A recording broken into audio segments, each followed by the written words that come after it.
ದೇವಿ, ಏನನ್ನು ಹಾಗೆ ನೋಡುತ್ತಿರುವೆ? ನಿನ್ನ ಗಮನವನ್ನು ಆಕರ್ಷಿಸಿದ್ದು ಏನು ದೇವಿ?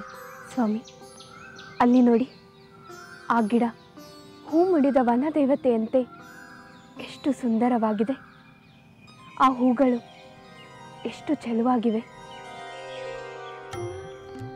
ಹೌದು ದೇವಿ, ನಿಜವಾಗ್ಲೂ ಆ ಹೂಗಳು ಮನಸ್ಸಿನ ಶೋಕವನ್ನು ಕಳೆದು ಸಂತೋಷ ನೀಡುವಂತೆ ಅತಿ ಸುಂದರವಾಗಿದೆ. ಬಾ, ಅಲ್ಲಿಗೆ ಹೋಗೋಣ.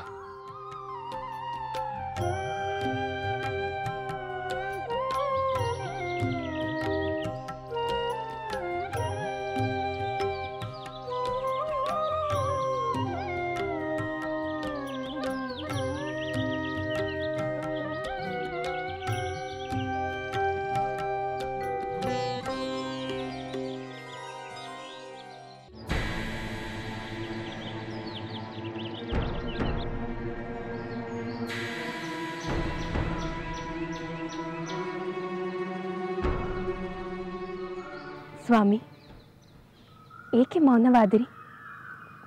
ಈ ಹೂವು ನನಗೆ ಚೆನ್ನಾಗಿ ಕಾಣುತ್ತಿಲ್ಲವೇ? ಯಾವ ಅಲಂಕಾರಗಳ ಅಗತ್ಯವಿಲ್ಲದೆ ಸಹಜವಾಗಿಯೇ ಸುಂದರವಾಗಿ ಕಾಣುವ ನಿನಗೆ ಯಾವ ಹೂವಾದರೂ ಚೆನ್ನಾಗಿಯೇ ಕಾಣುತ್ತದೆ ದೇವಿ. ಮತ್ತೆ ಏಕೆ ಮೌನ? ಬೇರೆ ಏನಾದರೂ ಯೋಚನೆ ಬಂತೆ? ದೇವಿ,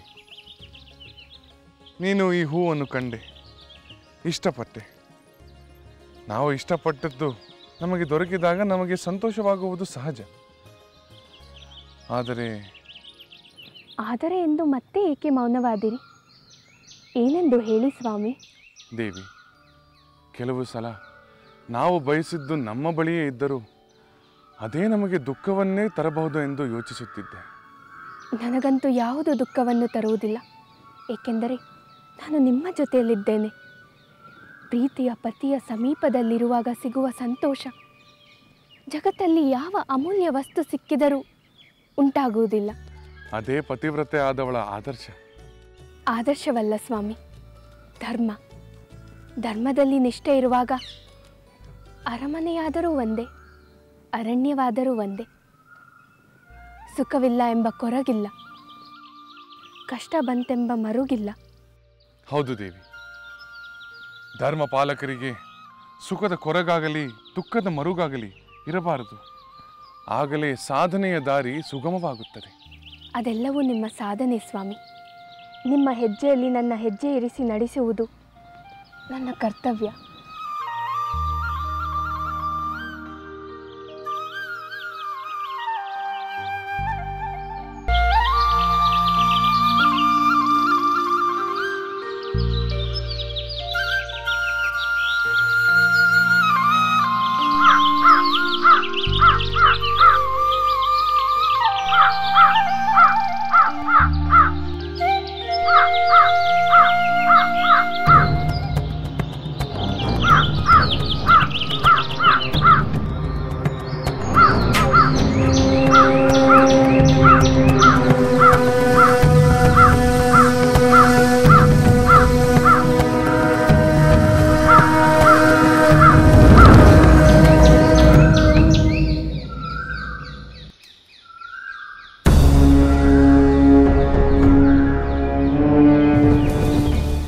ಇದೇನಾಯ್ತು ದೇವಿ?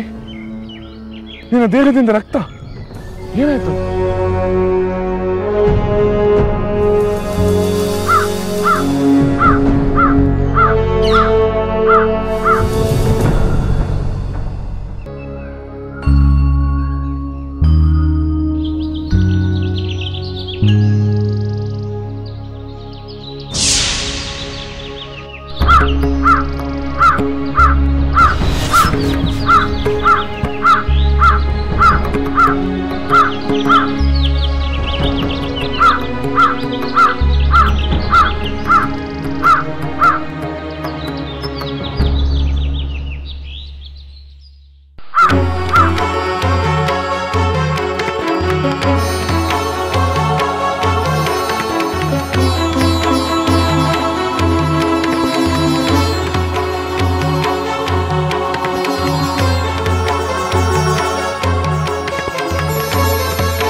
ಪುರುಷೋತ್ತಮ, ಮಹಾಮಹಿಮ, ಕಾಪಾಡು ಕಾಪಾಡು.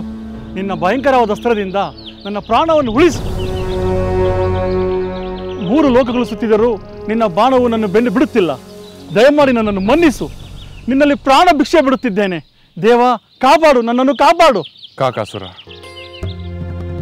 ನೀನು ಸೀತೆಯ ವಿಷಯದಲ್ಲಿ ಮಹಾ ಅಪರಾಧವನ್ನೇ ಮಾಡಿರುವೆ.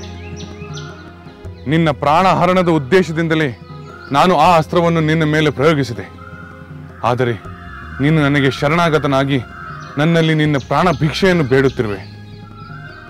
ಶರಣಾಗತ ರಕ್ಷಣೆ ನನ್ನ ಕರ್ತವ್ಯವೆಂಬುದು ನಿಜ. ಶರಣಾಗತ ವತ್ಸಲ, ನಾನು ಮಾಡಿದ ಮಹಾಪರಾಧಗಳಿಗೆ ಸೀತಾಮಾತೆಯನ್ನು ಕ್ಷಮೆ ಕೇಳುತ್ತೇನೆ. ದಯಮಾಡಿ ದಯ ತೋರು. ದೇವಿ, ಈ ರಾಕ್ಷಸನು ನಿನ್ನ ಮೇಲೆ ಮಾಡಿದ ಅಪರಾಧವನ್ನು ಮನ್ನಿಸಿ ಪ್ರಾಣ ದಾನ ಮಾಡುವುದು ನಿನಗೆ ಸಮ್ಮತವೇ?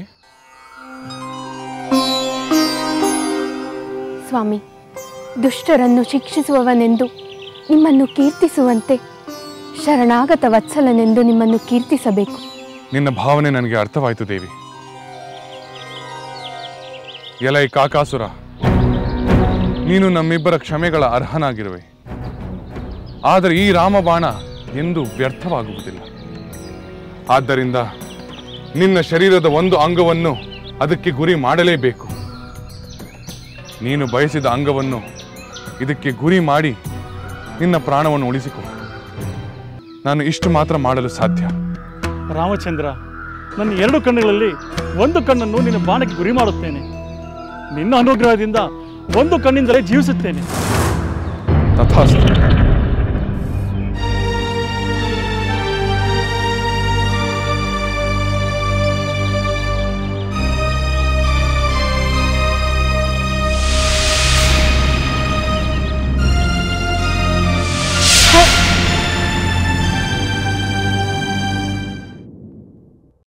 ರಾಜಕುಮಾರರಿಗೆ ವಂದನೆಗಳು.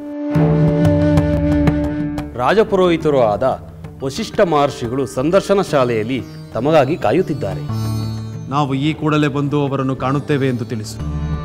ಅಪ್ಪಣೆ. ಸೋದರ ಭರತ, ವಶಿಷ್ಠರು ನಮ್ಮನ್ನು ಕಾಣಬೇಕಾದರೆ ಯಾವುದೋ ನಿರ್ಧಾರದ ಬಗ್ಗೆ ಹೇಳಬಹುದೆಂದು ಕಾಣುತ್ತದೆ. ಹೌದು ಶತ್ರುಘ್ನ, ನಾನು ಈಗಾಗಲೇ ಮಾಡಿರುವ ನಿರ್ಧಾರವನ್ನು ವಸಿಷ್ಠರಿಗೂ ಮತ್ತು ಮಂತ್ರಿಗಳಿಗೂ ತಿಳಿಸುತ್ತೇನೆ.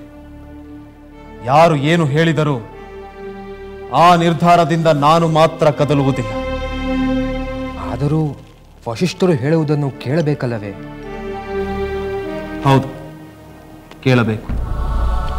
ನಡೆ ಹೋಗೋಣ.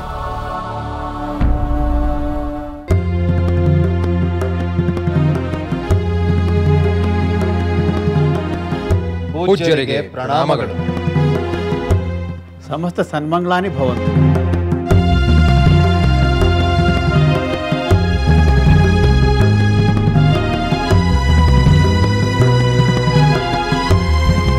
ನಮಗೆ ಕರೆ ಕಳುಹಿಸಿದ ಕಾರಣವೇನೆಂದು ತಿಳಿಯಬಹುದೇ ಮುನೀಂದ್ರ? ಕಾರಣವಿದೆ ರಾಜಕುಮಾರ, ಕಾರಣವಿದೆ. ಮಹಾರಾಜರ ಅವಸಾನದಿಂದ ಸಿಂಹಾಸನ ಬರಿದಾಗಿದೆ. ರಾಜ ಕಾರ್ಯಗಳು ಸ್ಥಗಿತಗೊಂಡಿದೆ. ಈ ಅರಾಜಕತೆ ಹೀಗೆ ಮುಂದುವರಿಯುವುದು ರಾಜ್ಯದ ಹಿತದೃಷ್ಟಿಯಿಂದ ಒಳ್ಳೆಯದಲ್ಲ. ಹಾಗಾಗಿ ನಿನ್ನ ಪಟ್ಟಾಭಿಷೇಕದ ಬಗ್ಗೆ ನೀನು ಶೀಘ್ರವಾಗಿ ನಿರ್ಧಾರ ತೆಗೆದುಕೊಳ್ಳಬೇಕು. ಮುನೀಂದ್ರ, ತಾವು ನಮಗೆಲ್ಲ ಪೂಜನೀಯರು, ಸದಾ ಸಾಮ್ರಾಜ್ಯದ ಹಿತವನ್ನು ಕೋರುವವರು. ನಾನು ತಮ್ಮಲ್ಲಿ ಅತ್ಯಂತ ವಿನಯದಿಂದ ಒಂದು ನಿರ್ಧಾರವನ್ನು ತಿಳಿಸಬೇಕಾಗಿದೆ. ರಾಜಕುಮಾರ ಭರತ, ನೀನು ಧರ್ಮಪಾಲಕ. ನೀನು ಯಾವುದೇ ನಿರ್ಧಾರವನ್ನು ತೆಗೆದುಕೊಂಡರೂ ಅದು ಧರ್ಮಕ್ಕೆ ಅನುಗುಣವಾಗಿರುತ್ತದೆ ಎಂದು ನನ್ನ ನಂಬಿಕೆ. ಅದೇನೆಂದು ಹೇಳು. ಪೂಜ್ಯರೇ, ಶ್ರೀರಾಮ ನಮಗೆಲ್ಲ ಜ್ಯೇಷ್ಠ. ಅವನೇ ರಾಜನಾಗಬೇಕು, ಆಗುತ್ತಾನೆ. 14 ವರ್ಷಗಳ ಕಾಲ ಅಣ್ಣನ ಬದಲು ನಾನು ವನವಾಸವನ್ನು ಪೂರೈಸುತ್ತೇನೆ. ಶ್ರೀರಾಮನನ್ನು ನಾನು ಅಯೋಧ್ಯೆಗೆ ಕರೆತರುತ್ತೇನೆ. ಸಾಧ್ಯವಾದರೆ ಅರಣ್ಯದಲ್ಲೇ ಕೊಸಲ ಸಾಮ್ರಾಟನಾಗಿ ಅವನಿಗೆ ಪಟ್ಟಾಭಿಷೇಕವನ್ನು ಮಾಡಿ ಕರೆತರುತ್ತೇನೆ. ಭರತಕುಮಾರ, ಎಂತಹ ಉದಾತ್ತ ಆಲೋಚನೆ ನಿನ್ನದು. ಮುನಿವರ್ಯ, ನಾನು ಅರಣ್ಯಕ್ಕೆ ಹೋಗಿ ಶ್ರೀರಾಮನನ್ನು ಕರೆತರಲು ತಾವು ಅನುಮತಿ ಕೊಡಬೇಕು. ಭಲೆ ಭರತ, ನಾನು ನಿನ್ನಿಂದ ಇದನ್ನೇ ನಿರೀಕ್ಷಿಸಿದ್ದೆ. ನಿನ್ನ ಸೋದರ ಪ್ರೇಮವನ್ನು ಕಂಡು ನನಗೆ ಬಹಳ ಆನಂದವಾಯಿತು. ರಾಮಚಂದ್ರನು ಮರಳಿ ಅಯೋಧ್ಯೆಗೆ ಬರುವನೆಂದರೆ ಅದಕ್ಕಿಂತಲೂ ಮಹಾಭಾಗ್ಯ ಬೇರೆ ಏನಿದೆ? ಆ ದೈವ ಕೃಪೆಯಿಂದ ನಿನ್ನ ಪ್ರಯತ್ನ ಯಶಸ್ವಿಯಾಗಲಿ ಎಂದು ಹಾರೈಸುತ್ತೇನೆ.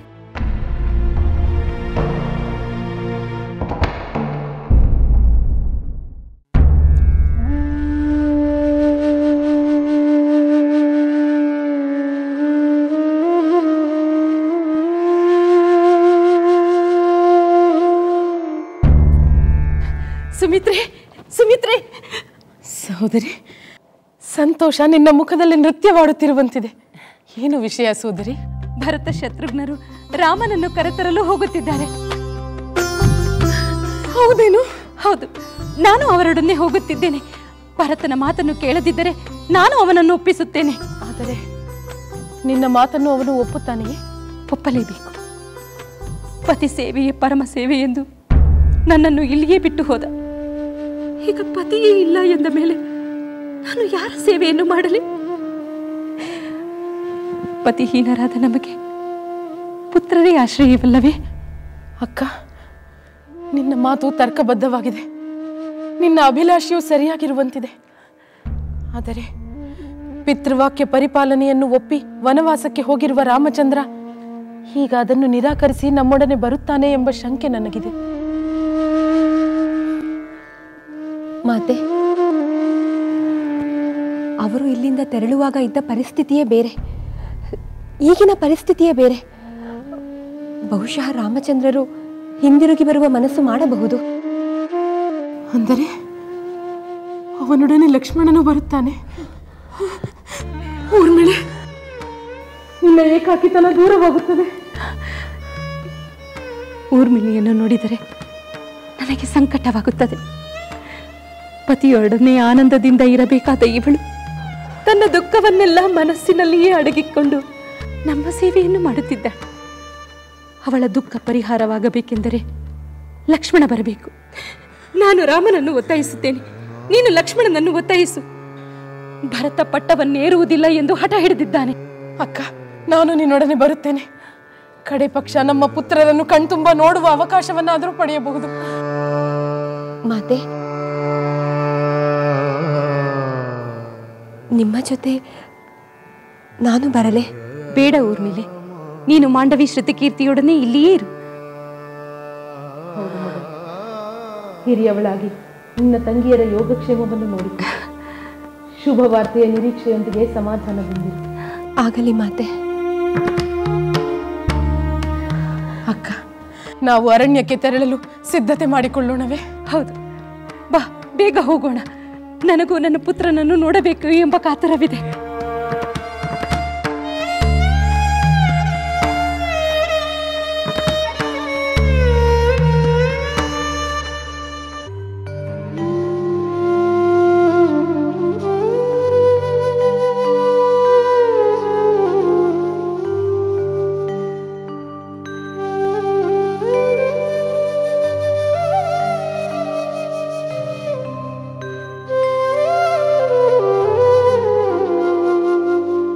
ಮಹಾರಾಣಿ, ಎಷ್ಟೊಂದು ಚಿಂತಿಸುತ್ತೀರಿ? ಹೇಗಾದರೂ ಮಾಡಿ ತಮ್ಮ ಪುತ್ರ ಭರತನನ್ನು ಪಟ್ಟಾಭಿಷಿಕ್ತನಾಗುವಂತೆ ಮನವೊಲಿಸಿದರಾಯಿತು. ವ್ಯರ್ಥ, ಬರೀ ವ್ಯರ್ಥ. ನಾವು ಎಷ್ಟು ಪ್ರಯತ್ನಿಸಿದರೂ ಪ್ರಯೋಜನವಿಲ್ಲ. ನನ್ನ ಪುತ್ರ ಭರತ ಒಪ್ಪುವುದಿಲ್ಲ ಮಂತರೆ. ನಾವು ಇನ್ನಷ್ಟು ಪ್ರಯತ್ನಿಸಿದರೆ ಅವನು ಮತ್ತಷ್ಟು ನಮ್ಮನ್ನು ದ್ವೇಷಿಸುತ್ತಾನೆ.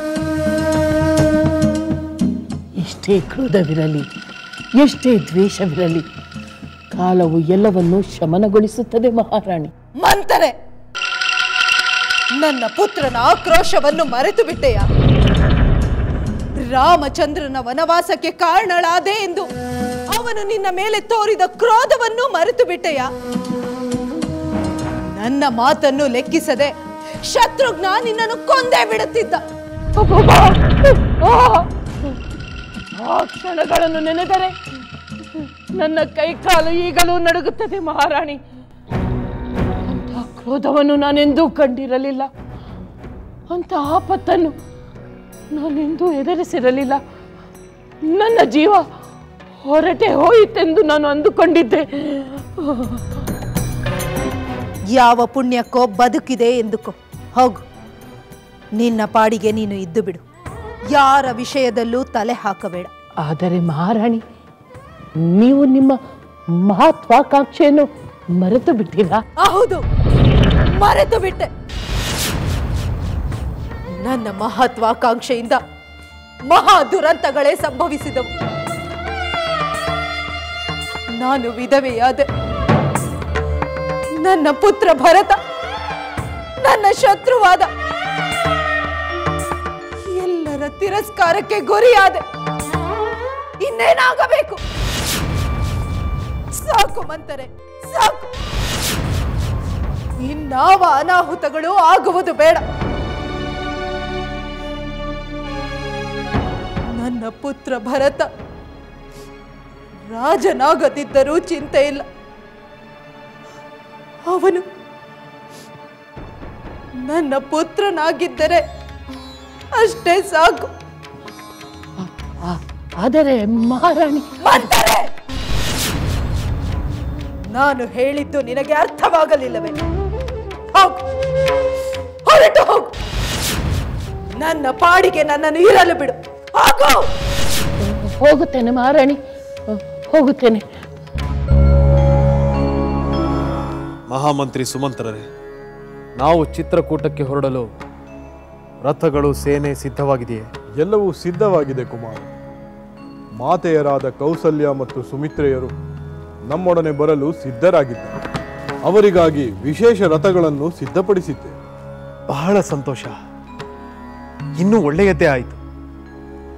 ರಾಮ ಲಕ್ಷ್ಮಣರು ತಮ್ಮ ಮಾತೆಯರನ್ನು ಕಂಡು ಸಂತೋಷ ಪಡಲಿ. ಪತಿಯನ್ನು ಕಳೆದುಕೊಂಡು ದುಃಖಿತರಾಗಿರುವ ಅವರಿಗಾಗಿಯಾದರೂ ರಾಮ, ಸೀತೆ, ಲಕ್ಷ್ಮಣರು ಅಯೋಧ್ಯೆಗೆ ಹಿಂತಿರುಗಿ ಬರುವಂತಾಗಲಿ. ನನ್ನ ಹಾರೈಕೆಯೂ ಅದೇ ಕುಮಾರ. ಮಹಾಮಂತ್ರಿಗಳೇ, ನನಗೆ ಗೊತ್ತಿಲ್ಲದೆ ನನ್ನ ಹೆಸರಿನಲ್ಲಿ ಇಷ್ಟೆಲ್ಲ ನಡೆದು ಹೋಯಿತೆಂದು ರಾಮಚಂದ್ರನಿಗೆ ಮನವರಿಕೆ ಮಾಡಿಕೊಡುವವರೆಗೂ ನನ್ನ ಮನಸ್ಸಿಗೆ ಸಮಾಧಾನವಿಲ್ಲ. ರಾಮಚಂದ್ರನಿಗೆ ಮೀಸಲಾಗಿರುವ ಸಿಂಹಾಸನದ ಮೇಲೆ ನಾನು ಎಂದೆಂದಿಗೂ ಕೂಡುವುದಿಲ್ಲ. ಅದಕ್ಕೆ ಅಲ್ಲವೇ ಚದುರಂಗ ಬಲೆ ಸಮೇತರಾಗಿ ವೈಭವದಿಂದ ರಾಮ ಲಕ್ಷ್ಮಣರನ್ನು ಸ್ವಾಗತಿಸಿ ಕರೆತರಲು ಹೊರಟಿರುವುದು. ಹೌದು ಮಹಂತ್ರಿಗಳೇ, ರಾಮಚಂದ್ರನು ಅಯೋಧ್ಯೆಗೆ ಹಿಂತಿರುಗಿ ಬರಲು ಒಪ್ಪಿಬಿಟ್ಟರೆ ಇಲ್ಲಿಯವರೆಗೂ ನಡೆದ ಅಚಾತುರ್ಯಗಳಿಗೆ ಒಂದು ಪರಿಹಾರವನ್ನು ಕಂಡುಕೊಂಡಂತಾಗುತ್ತದೆ.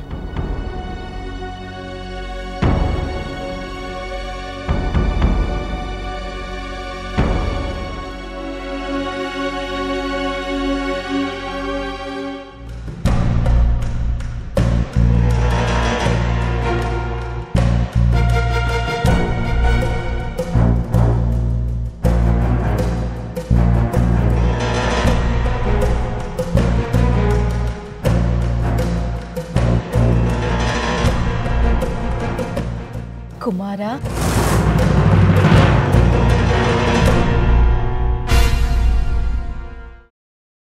ಭರತ, ನನ್ನನ್ನು ನಿನ್ನೊಂದಿಗೆ ಚಿತ್ರಕೂಟಕ್ಕೆ ಕರೆದುಕೊಂಡು ಹೋಗು. ಏಕೆ? ನೀನೇಕೆ ಬರಬೇಕು? ಅಲ್ಲಿಗೆ ಬಂದು ನಿನ್ನ ವರದಂತೆ ರಾಮಚಂದ್ರನು ವನವಾಸದಿಂದ ಹಿಂತಿರುಗಿ ಬರುವುದು ತಪ್ಪು ಎಂದು ನೆನಪು ಮಾಡಲು ಬರುವೆಯಾ? 14 ವರ್ಷಗಳನ್ನು ಪೂರೈಸದೆ ಹಿಂತಿರುಗಿ ಬರುವುದು ಅಧರ್ಮವೆಂದು ಒತ್ತಾಯ ಮಾಡಲು ಬರುವೆಯಾ? ನನ್ನ ಆ ಶಕ್ತಿಯೆಲ್ಲ ಎಂದೋ ಕಳೆದು ಹೋಯಿತು. ನನ್ನ ಸ್ವಾರ್ಥ, ಹಠಮಾರಿತನ ಎಲ್ಲವೂ ನಾಶವಾಯಿತು. ನನ್ನ ಅಲ್ಪ ಬುದ್ಧಿಯಿಂದ ಎಷ್ಟು ಜನರಿಗೆ ಎಷ್ಟೆಲ್ಲ ಕಷ್ಟಗಳನ್ನು ಕೊಟ್ಟೆ ಎಂಬುದು ನನಗೀಗ ಅರಿವಾಗುತ್ತಿದೆ ಕುಮಾರ. ಈಗ ಪಶ್ಚಾತ್ತಾಪ ಪಟ್ಟರೆ ಏನು ಪ್ರಯೋಜನ? ನಿನ್ನ ಬಾಳಿನ ಸರ್ವಸ್ವವಾದ ನಿನ್ನ ಪತಿಯನ್ನು ಕಳೆದುಕೊಂಡು ವೈಧವ್ಯದ ಪಟ್ಟವೇರಿದ ಮೇಲೆ ನಿನಗೆ ಬುದ್ಧಿ ಬಂದರೆ ಅದರಿಂದ ಲಾಭವೇನು? ಇಲ್ಲ ಕುಮಾರ, ಇಲ್ಲ. ನಾನು ಆ ಮೊದಲಿನ ಕೈಕೇಯಿ ಅಲ್ಲ. ಬೇಡ, ನೀನು ನಮ್ಮೊಂದಿಗೆ ಬರುವುದು ಬೇಡ. ನಿನ್ನಿಂದಾಗಿ ವನವಾಸಕ್ಕೆ ಹೋಗಿರುವ ರಾಮಚಂದ್ರನ ದರ್ಶನ ಮಾಡುವ ಅರ್ಹತೆ ಕೂಡ ನಿನಗಿಲ್ಲ.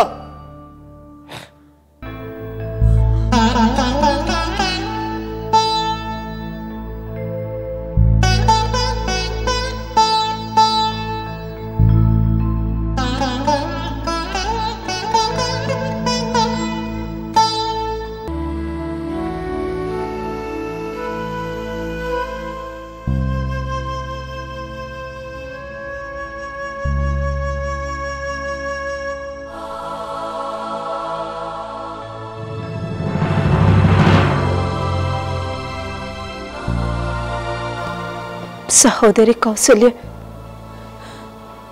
ಸಹೋದರಿ ಸುಮಿತ್ರೆ, ನನ್ನಿಂದಾಗಿ ನಿಮ್ಮ ಪುತ್ರರು ವನವಾಸಕ್ಕೆ ತೆರಳುವಂತಾಯಿತು.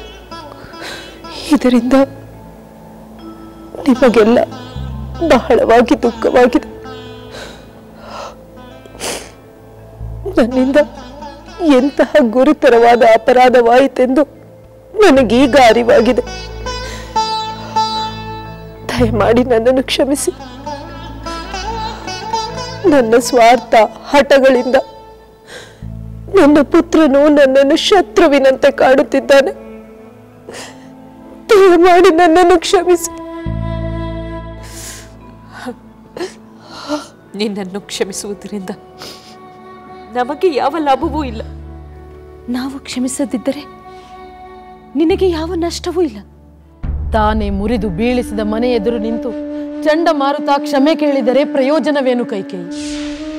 ಕೇಳಬಾರದ ವರಗಳನ್ನು ಕೇಳಿದೆ. ಅದರಿಂದ ಆಗಬಾರದ ಅನಾಹುತಗಳೆಲ್ಲ ಆಗಿ ಹೋದವು. ಈಗ ಕ್ಷಮೆ ಕೇಳಿ ಏನು ಪ್ರಯೋಜನ? ನಮ್ಮ ಪತಿ ಮತ್ತೆ ಮರಳಿ ಬರುವುದಿಲ್ಲ. ವೈಧವ್ಯವು ನಮಗೆ ನಿವಾರಣೆ ಆಗುವುದಿಲ್ಲ. ನಿನ್ನ ಕಾರಣದಿಂದ ದೂರನಾದ ರಾಮಚಂದ್ರನನ್ನು ಹಿಂದಕ್ಕೆ ಕರೆತರಲು ನಿನ್ನ ಪುತ್ರ ಭರತನೇ ಪ್ರಯತ್ನ ಪಡುತ್ತಿದ್ದಾನೆ. ನಾವು ಅವನ ಜೊತೆಗೆ ಹೋಗುತ್ತಿದ್ದೇವೆ. ಕ್ಷಮೆಯ ನಾಟಕವನ್ನಾಡಿ ಮತ್ತೇನು ಕುತಂತ್ರ ಮಾಡಲು ಬಂದಿರುವೆ? ಇಲ್ಲ ಸಹೋದರಿ, ಇಲ್ಲ. ನಾನು ಯಾವ ಕುತಂತ್ರವನ್ನು ಮಾಡಲು ಬಂದಿಲ್ಲ. ನನ್ನ ತಪ್ಪಿನ ಅರಿವು ನನಗಾಗಿದೆ. ದಯಮಾಡಿ ನನ್ನ ಮಾತನ್ನು ನಂಬಿ ನನ್ನನ್ನು ನಿಮ್ಮೊಂದಿಗೆ ಕರೆದುಕೊಂಡು ಹೋಗಿ. ಇಲ್ಲ, ಅದು ಸಾಧ್ಯವಿಲ್ಲ. ಇಲ್ಲಿರುವಾಗ ನೀನು ನನ್ನ ರಾಮನನ್ನು ಕಾಡಿದ್ದೇ ಸಾಕು. ಅಲ್ಲಿಗೂ ಬಂದು ಕಾಡಬೇಡ. ಇಲ್ಲ ಸಹೋದರಿ, ಇಲ್ಲ. ರಾಮಚಂದ್ರನನ್ನು ಮರಳಿ ಬರುವಂತೆ ಅವನ ಕಾಲಿಗೆ ಬಿದ್ದು ಬೇಡಿಕೊಳ್ಳಲು ನಾನು ಅಲ್ಲಿಗೆ ಬರುತ್ತೇನೆ. ನಾನು ನಿನ್ನ ಮಾತುಗಳನ್ನು ನಂಬುವುದಿಲ್ಲ. ಅಲ್ಲಿಗೆ ಬಂದು ವರಗಳನ್ನು ನೆನಪಿಸಿ ರಾಮ ಮರಳಿ ಬಾರದಂತೆ ಮಾಡಿದರೆ? ಇಲ್ಲ ಸಹೋದರಿ, ನಾನು ಹಾಗೆ ಮಾಡುವುದಿಲ್ಲ. ಆ ಕೈಕೇಯಿ ಪಶ್ಚಾತ್ತಾಪದ ಬೆಂಕಿಯಲ್ಲಿ ಭಸ್ಮವಾಗಿ ಹೋದಳು. ನಿನ್ನಂತೆಯೇ ನನ್ನ ಪುತ್ರನು ನನ್ನ ಮೇಲೆ ಸಂದೇಹ ಪಟ್ಟು ನಾನು ಬರುವುದು ಬೇಡವೆಂದು ಹೇಳಿದ. ಅದು ಸಹಜವೇ ಸಹೋದರಿ. ವರಗಳನ್ನು ಕೇಳಿದವಳು ಅದನ್ನು ಹಿಂದಕ್ಕೂ ಪಡೆಯಬಹುದು. ರಾಮಚಂದ್ರ 14 ವರ್ಷಗಳ ಕಾಲ ವನವಾಸ ಮಾಡುವುದು ಬೇಡ. ಅವನನ್ನು ಅಯೋಧ್ಯೆಯ ಸಿಂಹಾಸನವನ್ನೇರುವಂತೆ ಬೇಡಿಕೊಳ್ಳುತ್ತೇನೆ. ಸೂರ್ಯ ದೇವನ ಮೇಲೆ ಆಣೆ, ನನ್ನನ್ನು ನಂಬಿ ಸಹೋದರಿ.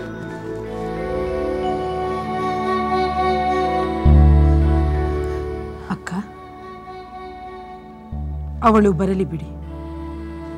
ಹಾಗೇನಾದರೂ ಅವಳು ತಪ್ಪಿ ನಡೆದರೆ ಅವಳ ಪುತ್ರ ಭರತನೇ ಅವಳನ್ನು ಶಿಕ್ಷಿಸುತ್ತಾನೆ.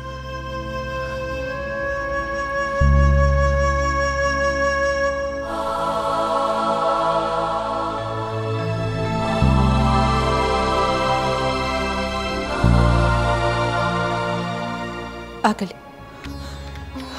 ನೀನು ನಮ್ಮೊಂದಿಗೆ ಬಾ. ನನ್ನನ್ನು ಕ್ಷಮಿಸಿದ ನಿಮಗೆ ಕೃತಜ್ಞತೆಗಳು. ನಿಮ್ಮ ಈ ದಯಾಗುಣವನ್ನು ನಾನೆಂದೂ ಮರೆಯುವುದಿಲ್ಲ.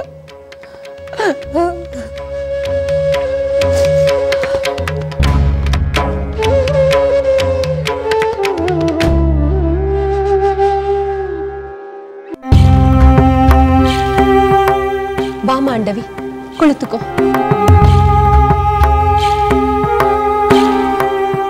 ಇಲ್ಲಿಗೆ ಬಂದ ಕ್ಷಣದಿಂದ ಒಂದಿಷ್ಟು ಸಮಾಧಾನವಿರಲಿಲ್ಲ. ಆದರೆ ಈ ದಿನ ಸ್ವಲ್ಪ ಸಮಾಧಾನದ ಭಾವನೆ ಬಂತು. ಅಂಥ ಯಾವ ವಿಷಯ ನಡೆಯಿತು?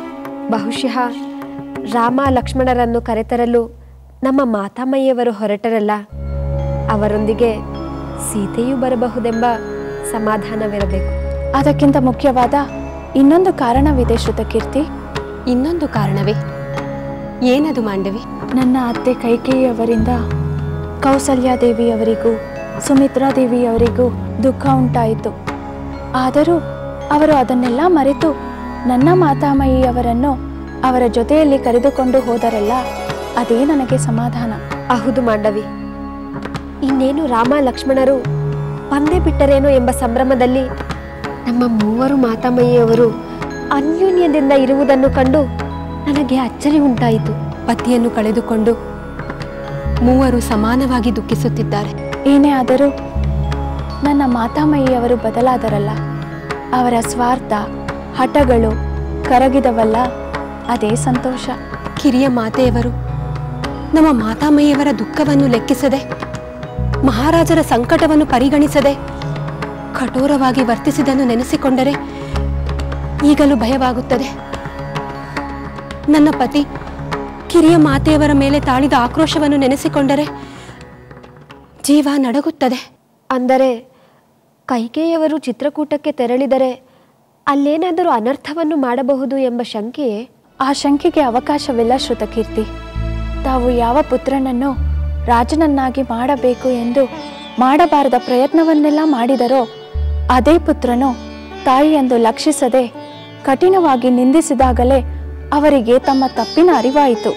ನನ್ನ ಪತಿ ತಾನು ಯಾವುದೇ ಕಾರಣಕ್ಕೂ ಸಿಂಹಾಸನವನ್ನೇರುವುದಿಲ್ಲವೆಂದು ದೃಢವಾಗಿ ನುಡಿದರೋ ಆಗಲೇ ಅವರಿಗೆ ಭ್ರಮ ನಿರಸನವಾಯಿತು. ತಾವು ಎಷ್ಟು ಸಣ್ಣವರೆಂಬ ಭಾವನೆ ಬಂದಿರುತ್ತದೆ. ಇರಬಹುದು. ತಾವು ಮಾಡಿದ ತಪ್ಪು ಈ ರೀತಿಯಾದರೂ ಸರಿ ಹೋದರೆ ತಮ್ಮ ಮೇಲಿರುವ ಎಲ್ಲರ ಕೋಪ ಸ್ವಲ್ಪವಾದರೂ ಕಡಿಮೆಯಾಗಬಹುದೆಂಬ ಭಾವನೆ ಬಂದಿರಬಹುದು. ಖಂಡಿತವಾಗಿಯೂ ಬಂದಿರುತ್ತದೆ ಊರ್ಮಿಳೆ. ಇಲ್ಲದಿದ್ದರೆ ಅವರು ಕಾಡಿ ಬೇಡಿ ಅವರ ಜೊತೆಯಲ್ಲಿ ಹೊರಡುತ್ತಿರಲಿಲ್ಲ. ಜೊತೆಗೆ ಕಳೆದುಕೊಂಡ ಪುತ್ರನ ಪ್ರೀತಿಯನ್ನು ಈ ಮೂಲಕವಾದರೂ ಮರಳಿ ಪಡೆಯಬೇಕೆಂಬ ಭಾವನೆ ಬರುವುದು ಸಹಜ ತಾನೆ? ಹೇಗಾದರೂ ಸರಿ, ನಮ್ಮ ಸೀತಾರಾಮ ಲಕ್ಷ್ಮಣರು ಮರಳಿ ಅಯೋಧ್ಯೆಗೆ ಬಂದರೆ ಸಾಕು. ಅದಕ್ಕಿಂತ ಭಾಗ್ಯ ನಮಗೆ ಬೇರೆ ಇಲ್ಲ.